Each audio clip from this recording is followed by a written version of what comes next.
Alors qui, pour moi, reflète un écho favorable que l'appel du chef de l'État a suscité dans le département de Mbour. Parce que hier, effectivement, comme nous tous nous l'avons suivi, le chef de l'État a encore une fois appelé le secteur privé à accompagner le gouvernement dans le cadre de la lutte contre le coronavirus.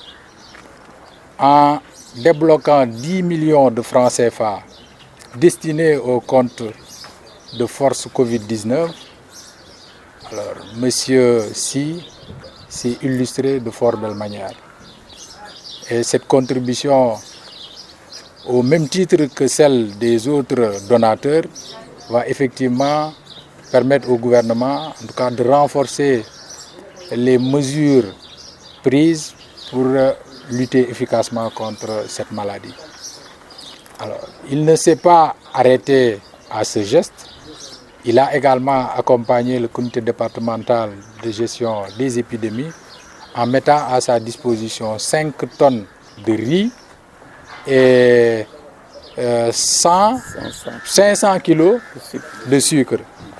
Alors, ce geste vient à point nommé et je le lui ai dit dans mon bureau parce que dernièrement nous étions en train d'élaborer un plan d'action destiné à la prise en charge des préoccupations des Dara.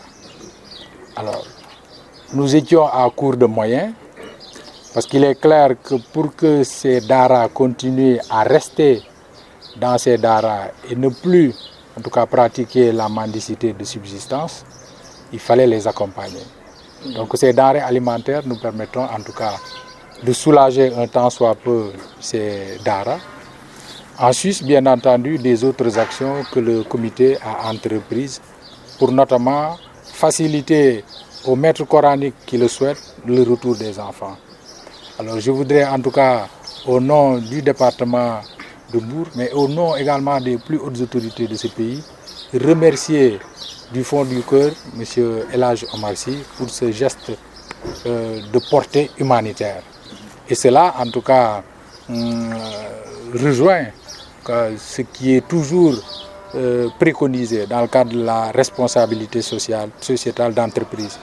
Je pense que nous tous ici présents, nous réjouissons de ce geste et prions les autres acteurs du secteur privé du département à imiter M. El Hadj Omar Sy en accompagnant l'État du Sénégal qui, il faut le dire aussi, accepte de consentir beaucoup de sacrifices pour compenser un peu les pertes de profit occasionnées par la crise, notamment en termes de subventions en direction des entreprises du secteur privé, mais également en termes de remise ou bien d'annulation de dettes fiscales.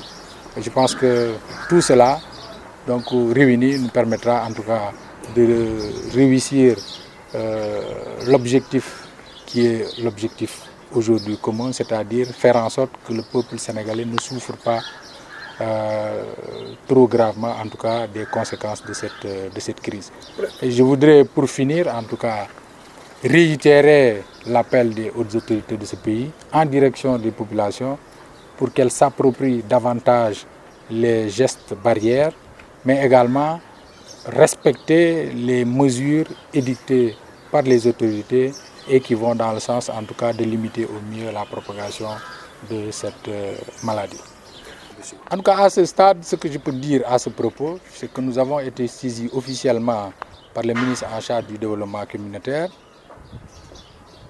dans le sens de demander aux autorités administratives de mettre en place les comités, que ce soit au niveau départemental, au niveau arrondissement, mais également à l'échelle commune.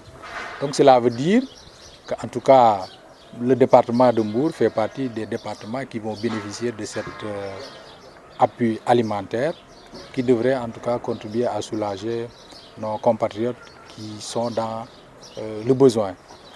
Par rapport aux modalités, je le disais tout à l'heure, nous pensons peut-être d'ici mardi, mercredi, réunir un certain nombre d'acteurs pour non seulement partager l'information et également nous accorder sur les modalités. Mais ce que je puis vous dire aujourd'hui, c'est que toutes les dispositions nécessaires seront prises pour que les véritables bénéficiaires puissent avoir accès à cette aide alimentaire.